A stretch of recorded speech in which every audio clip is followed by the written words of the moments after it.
Welcome children. आज के class में आज हम लोग पढ़ेंगे पर्वतों के प्रकार।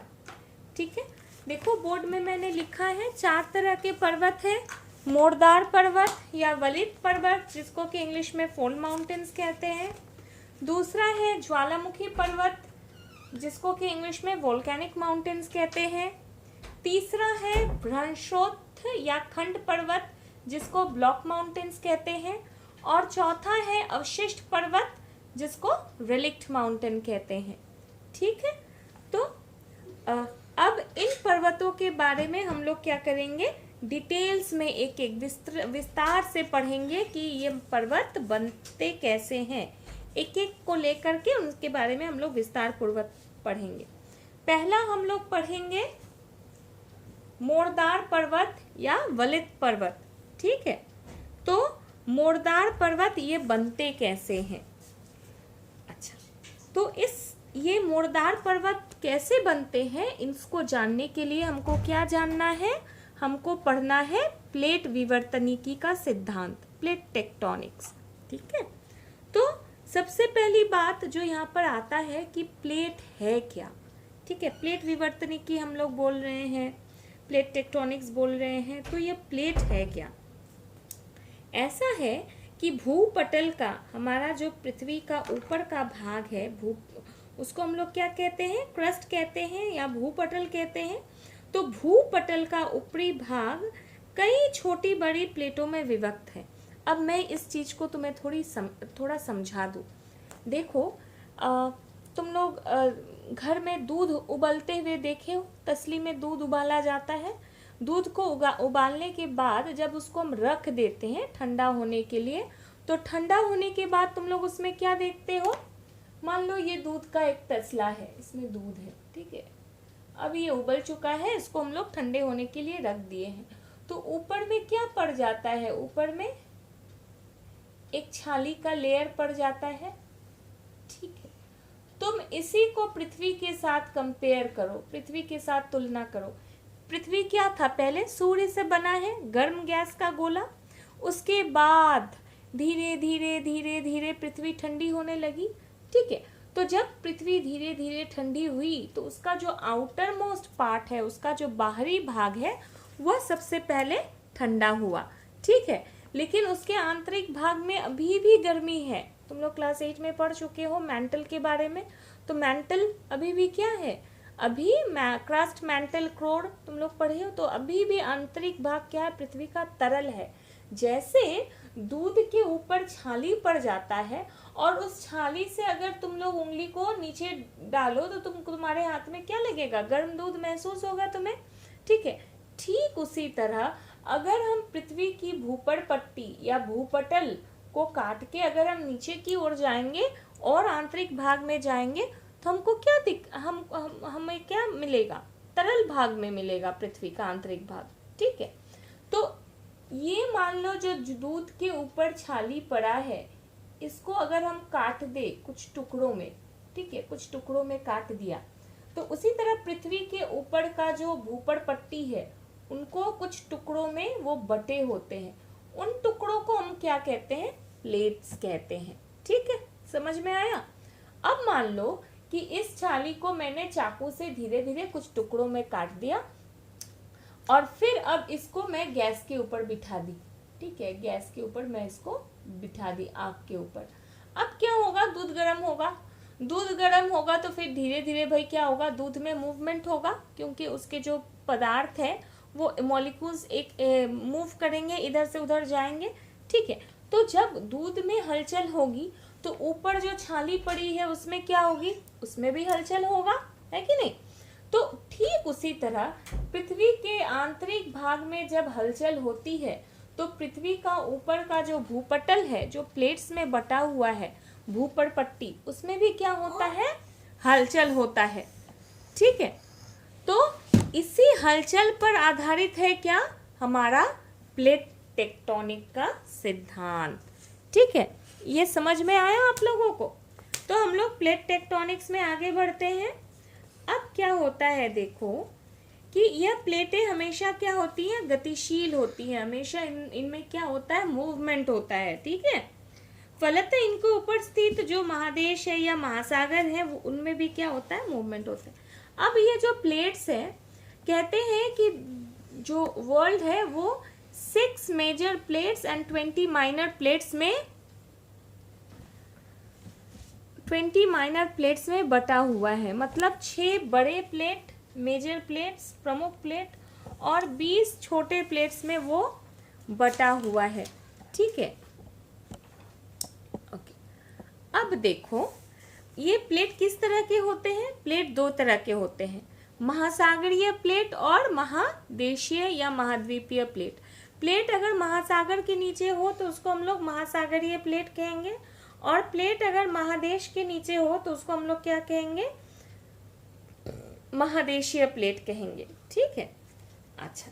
तो इन प्लेटों में जब मूवमेंट होती है, जब इन प्लेटों में ये प्लेट आपस में धीरे धीरे हिलते हैं, गति होती है इनमें, तो क्या होता है, 3 तरह का प्लेट किनारा हो सकता है। एक आपका रचनात्मक प्लेट किनारा, विनाशात्मक प्लेट किनारा और संरक्षी प्लेट किनारा। रचनात्मक प्लेट किनारा क्या कब होता है, मैं ऊपर यहाँ पे थोड़ा मिटाती हूँ और तुम लोगों को यहाँ पे समझाती हूँ। ठीक है, रचनात्मक प्लेट किनारा,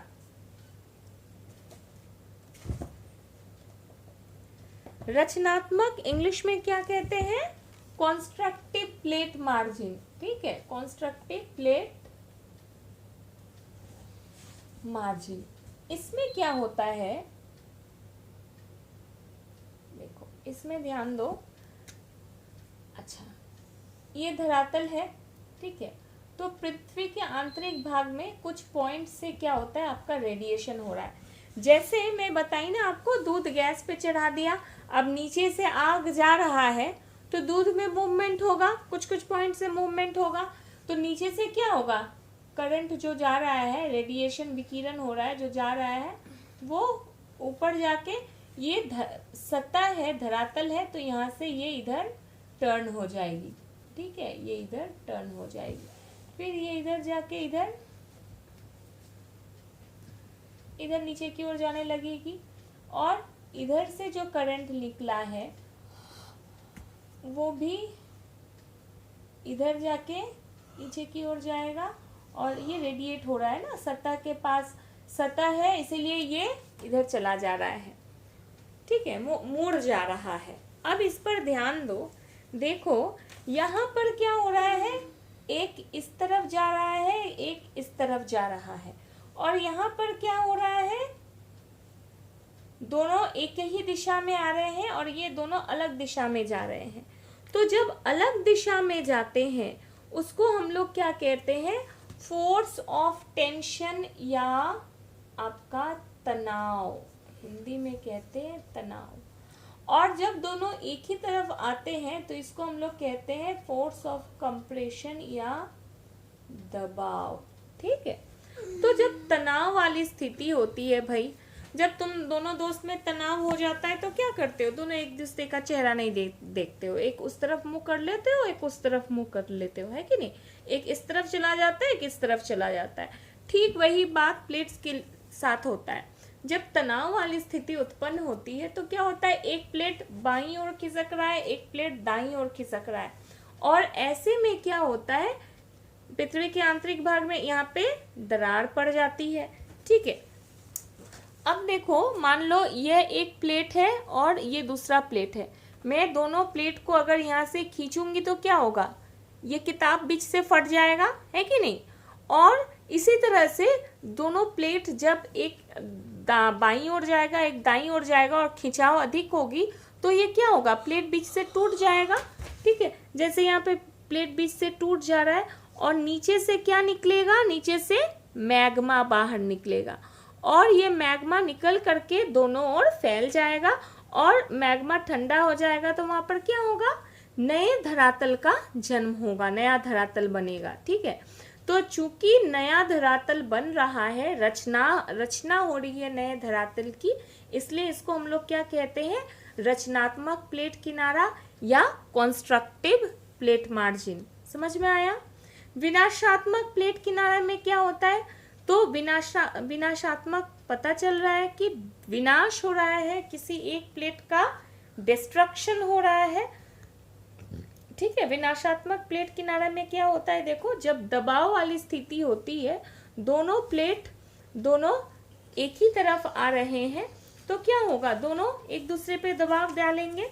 जैसे ये दो प्लेट था, आप लोगों को दिखा रही थी, अब दबाव की स्थिति है, दोनों एक दूसरे की तरफ आ रहे हैं।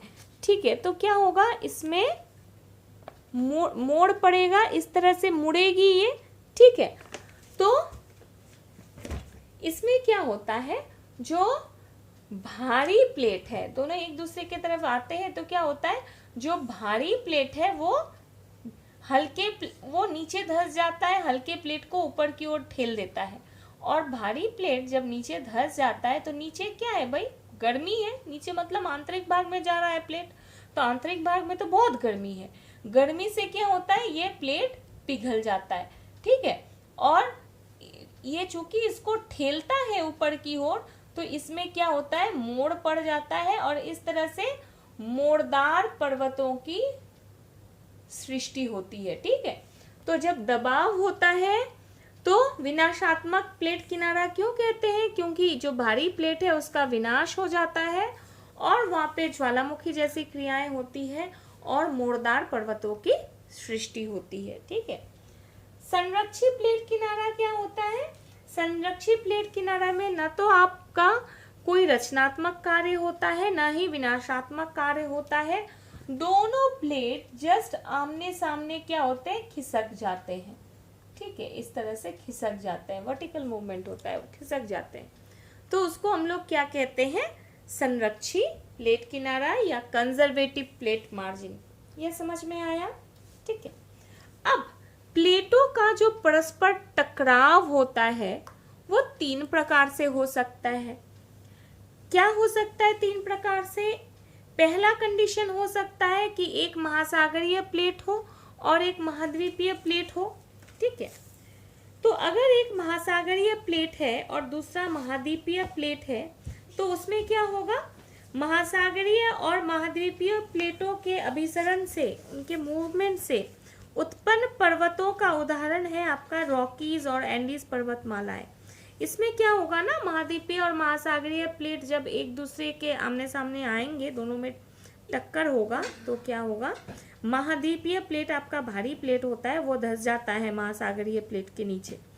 ठीक है, और उसी तरह से क्या हुआ था, रॉकी, एंडीज, इन वैसी जो है पर्वतमालाओं का जन्म हुआ था। महाद्वीपीय प्लेट के नीचे पैसिफिक प्लेट क्षेपित हुई, जिससे उत्पन्न संपीड़न बल से अमेरिका के पश्चिमी किनारे पर एकत्रित तलछट में वलन पड़ा तथा पर्वतमाला की उत्पत्ति हुई। ठीक है,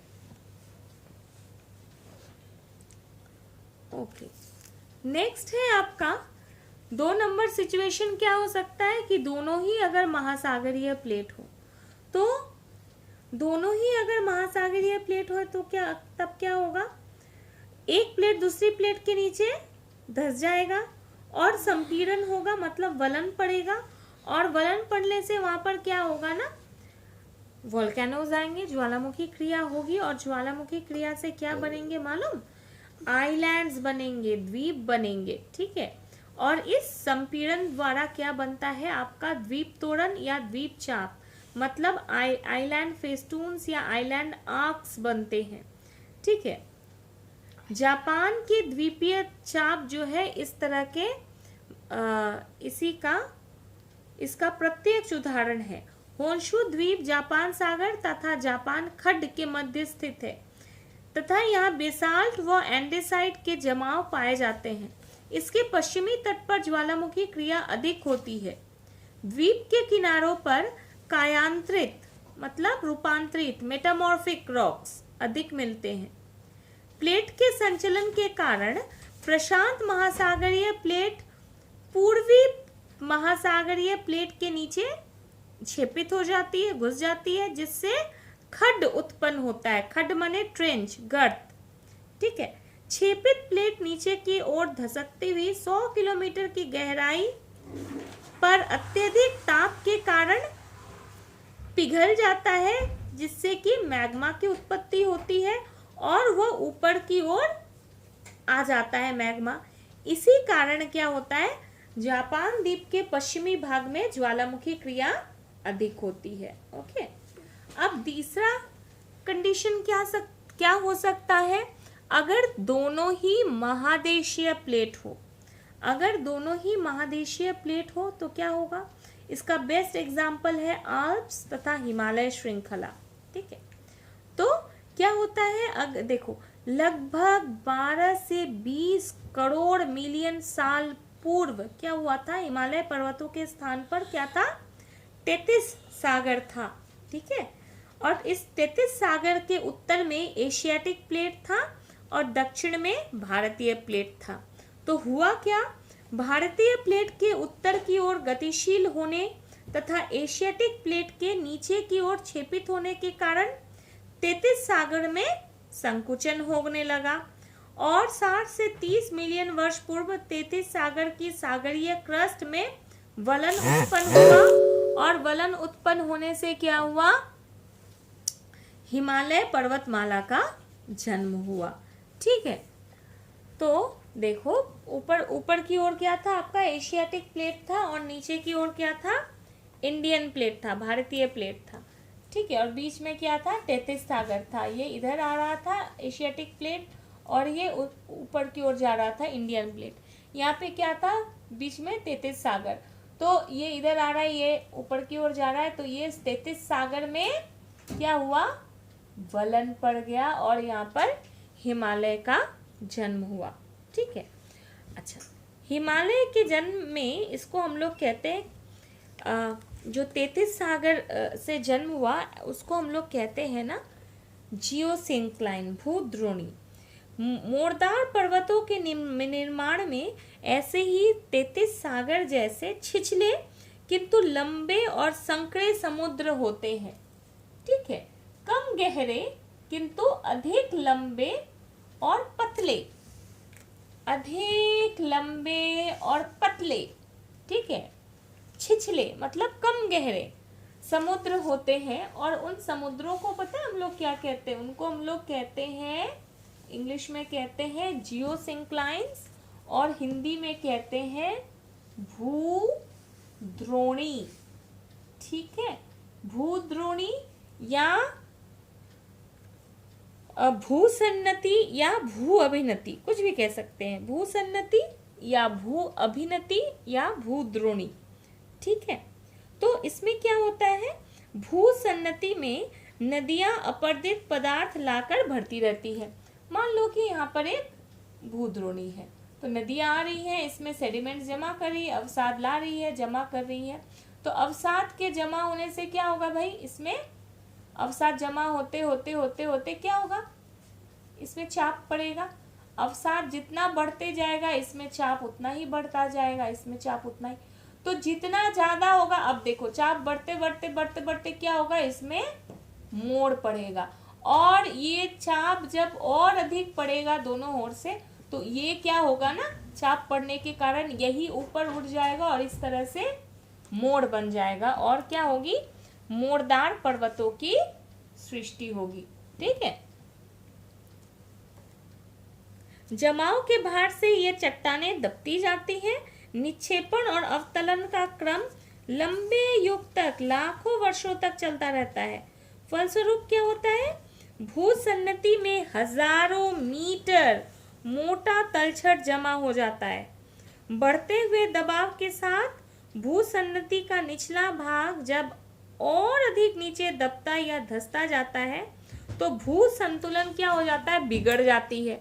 हाँ, संतुलन जो रहता है वो असंतुलित हो जाती है और असंतुलित हो जाने से क्या होता है, चट्टानों में आपका वलन पड़ जाता है, चट्टानें मुड़ने लगती है और मोड़दार पर्वतों की सृष्टि होती है। ठीक है, ये क्लियर हुआ।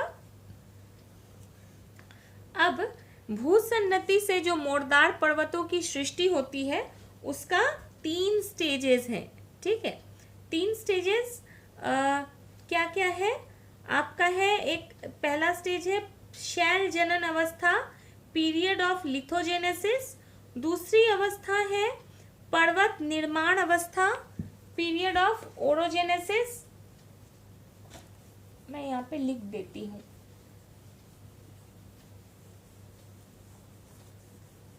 ठीक है, भूद्रोणी से जो पर्वतमाला बनता है, पर्वतमाला का विकास होता है, तो उसकी 3 अवस्थाएं हैं।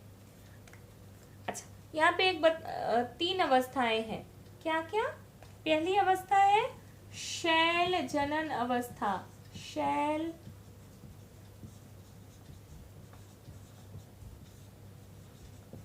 अवस्था, इसको कहते हैं पीरियड ऑफ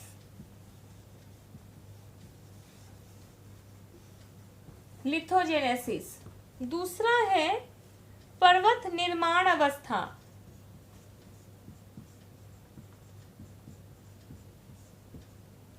पर्वत निर्माण अवस्था, period of orogenesis, period of orogenesis. और तीसरा है विकास अवस्था, माने विकास की अवस्था। इसमें क्या होती है? हाइट बढ़ता है, ऊंचाई बढ़ती है। ठीक है, विकास की अवस्था, इसको हम लोग कहते हैं पीरियड ऑफ ग्लिप्टोजेनेसिस, पीरियड ऑफ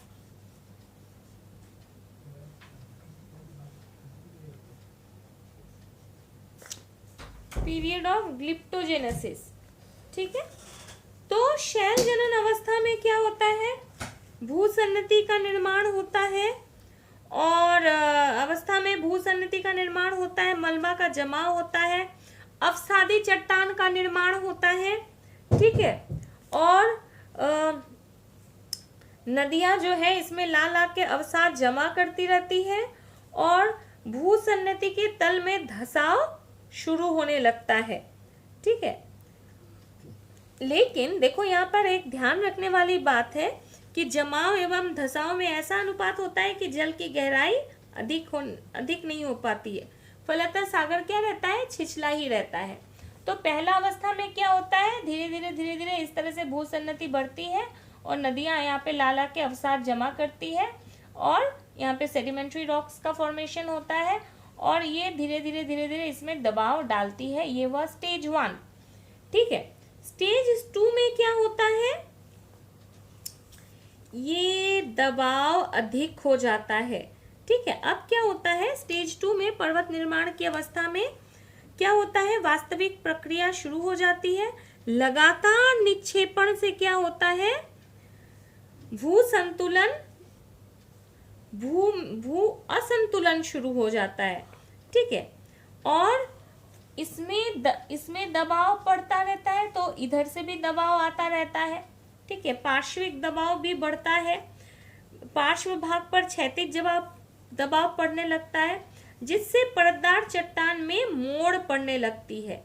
दबाव की शक्ति किनारे पर अधिक, दोनों तरफ से दबाव अधिक हो जाती है, और इससे क्या होता है ना, दोनों ओर किनारे की चट्टान मुड़ जाती है, लेकिन बीच का भाग अप्रभावित रहता है। ठीक है, देखो दोनों ओर से दबाव पड़ने से क्या हो रहा है? देखो ये मुड़ जा रहा है, लेकिन अभी तक बीच का भाग जो है मुड़ा नहीं है। ठीक है, बीच का भाग अभी तक मुड़ा नहीं है, बीच में ये दबता जा रहा है। ठीक है, तो इसको हम लोग क्या कहेंगे? ये आपका पर्वत निर्माण की अवस्था है। ये जो नीचे धंसता है ना, इसको हम लोग कहते हैं सिंक्लाइन। इंग्लिश में कहते हैं सिंक्लाइन, या सन्नति, या अभिनति। और ये जो ऊपर की ओर उठ जाता है ना, इसको हम लोग क्या कहते हैं? अपनति, अपनति या एंटीक्लाइन। ठीक है, इसको हम लोग कहते हैं एंटीक्लाइन या अपनति। ठीक है, अब पर्वत निर्माण की प्रक्रिया शुरू हो गई है सेकेंड स्टेज में। अब आता है थर्ड स्टेज। थर्ड स्टेज में अच्छा, नहीं, थर्ड स्टेज नहीं, सेकंड स्टेज के लास्ट, माने सेकंड स्टेज यहाँ पे शुरू हो गया है। हाँ, अब क्या होता है कि माने सेकंड स्टेज यहाँ पे शुरू हो गया है, दबाव पड़ रहा है, साइड में मुड़ चुका है, ठीक है, एंटीक्लाइन और सिंक्लाइंस माने अपनति और अभिनति बन चुके हैं, ठीक है। अब आएगा थर्ड स्टेज। थर्ड स्टेज में क्या होगा, ये दबाव और ज्यादा होने लगेगा, ठीक है, ये दबाव और ज्यादा होने लगेगा, और ज्यादा होने से क्या होगा कि धरातलीय विषमता में वृद्धि हो जाएगी, ठीक है, और क्या होगा, ये जो बीच वाला भाग था ये भी मुड़ करके इस तरह से ऊपर उठ जाएगा, ठीक है, और ये अधिक और ठेलेगा, और इसकी हाइट जो है इस तरह से इसमें मोड़ पर मोड़ बढ़ते जाएंगे, और इसकी ऊंचाई जो है इस तरह से बढ़ती जाएगी थर्ड स्टेज को। इसीलिए हम लोग कहते हैं विकास की अवस्था, क्योंकि इस थर्ड स्टेज में क्या होता है, दबाव अधिक होते जाता है और पर्वतों की ऊंचाई जो है वो बढ़ती जाती है, ठीक है। इतना आप लोगों को समझ में आया? ओके, अब इस प्रकार से हम लोग देखें तो नेक्स्ट हम लोग देखेंगे कि मोड़दार पर्वतों की क्या विशेषताएं हैं, ठीक है, मोड़दार पर्वतों की विशेषताएं। हम लोग इसी में से विशेषताएं खोज लेंगे, जो हम लोग अभी यहाँ पर बात की है ना, हम लोग इसी में से विशेषताएं खोज लेंगे, ठीक है। ये स्तरित होती हैं, ये लेयर्स में होती है, स्ट्रेटिफाइड होती है, स्तरित होती है। क्यों ऐसा लिखेंगे, ऐसा क्यों है स्तरित मैं बोल रही हूँ स्तरित होती है, क्योंकि यह अवसादी चट्टानों से बने होते हैं। अवसादी चट्टान से बने होंगे तो इनमें क्या होगा, लेयर्स होगा, ठीक है, ये स्तरित होंगे, ये फर्स्ट विशेषता हो गई। सेकंड नंबर पर क्या लिखते हैं कि इनमें क्या होता है, एंटीक्लाइंस और सिंक्लाइंस, ठीक है, एंटीक्लाइन और सिंक्लाइन मतलब इसमें अपनति और अभिनति होता है।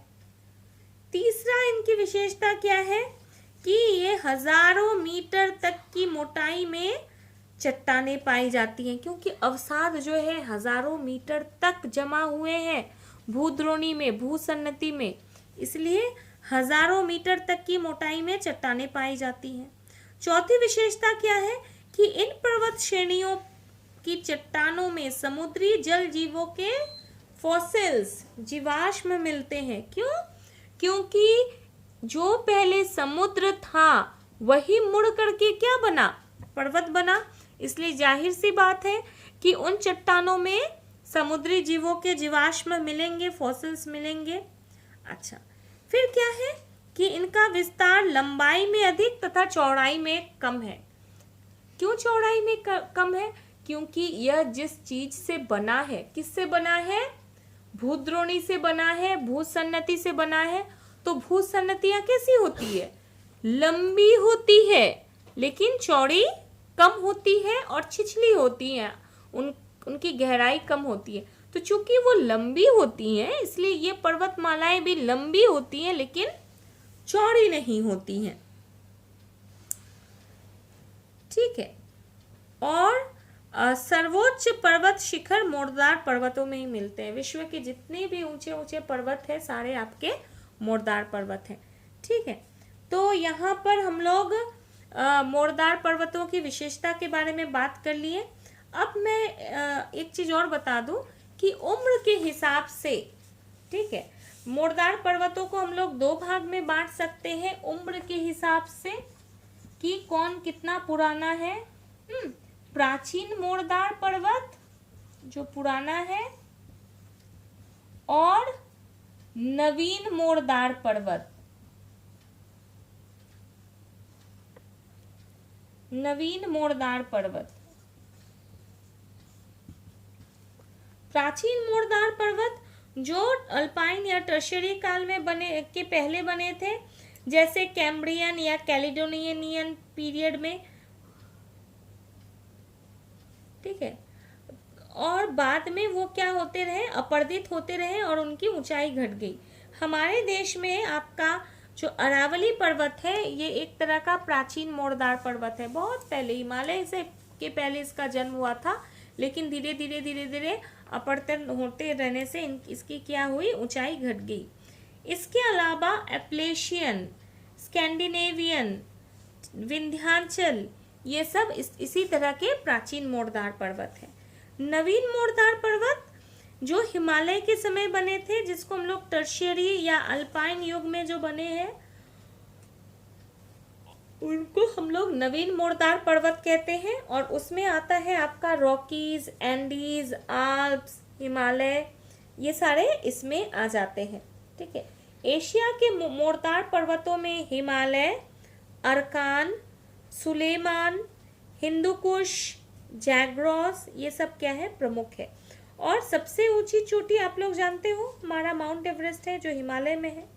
यूरोप के मोरदार पर्वतों में कॉकेशस, बाल्कान, आल्प्स, ये सारे मोरदार पर्वत हैं। अफ्रीका में एटलस मोरदार पर्वत है। उत्तरी अमेरिका में रॉकी मोरदार पर्वत है। दक्षिणी अमेरिका में एंडीज भी मोरदार पर्वत है। और ऑस्ट्रेलिया में ग्रेट डिवाइडिंग रेंज भी मोरदार पर्वत है। एंडीज जो है विश्व का सबसे लंबा मोरदार पर्वत है। और इसकी लंबाई कितनी है, इसकी लंबाई है 7200 किलोमीटर। ठीक है, तो यहाँ पर हम लोग मोरदार पर्वतों के बारे में मोटा मोटी सारा कुछ देख चुके हैं। हम लोग देखे कि मोरदार पर्वतों का जन्म कैसे हुआ, किस तरह से प्लेट टेक्टोनिक के आधार पर मोरदार पर्वतों का जन्म होता है। और 3 तरह के प्लेट किनारे होते हैं और 3 तरह से प्लेटों में क्या होता है, अभिसरण होते हैं। ठीक है, 2 महाद्वीपीय प्लेट हो सकता है, 2 महासागरीय प्लेट हो सकता है, या 1 महासागरीय प्लेट और 1 महाद्वीपीय प्लेट हो सकता है। तो इस तरह के प्लेट जब आमने सामने आते हैं, दोनों में टक्कर होता है, तो क्या होता है। और फिर मोरदार पर्वतों की उत्पत्ति क्या कैसे होती है, किससे उत्पत्ति होती है, भूद्रोणियों से उत्पत्ति होती है। और हम लोग देखें कि इसका 3 स्टेजेस है। ठीक है, और 3 स्टेज में किस तरह से धीरे धीरे पर्वत का जन्म होता है और पर्वत की ऊंचाई बढ़ती है। और उसके बाद हम लोग मोरदार पर्वतों की विशेषता देखें। और फिर हम लोग क्या देखें कि उम्र के आधार पर मोरदार पर्वत को 2 भागों में हम लोग बांटते हैं, प्राचीन मोरदार पर्वत और नवीन मोरदार पर्वत। और कौन कौन सी पर्वत श्रृंखलाएं, कौन कौन से पर्वत इसमें आते हैं, उसको भी हम लोगों ने देखा, पढ़ा, जाना। ठीक है, तो आशा है कि ये वीडियो आप लोगों को समझ में आया होगा। अगले वीडियो में हम लोग अगले तरह के पर्वत के बारे में पढ़ेंगे, हम लोग ज्वालामुखी पर्वत के बारे में पढ़ेंगे। ठीक है, ओके, थैंक यू चिल्ड्रन।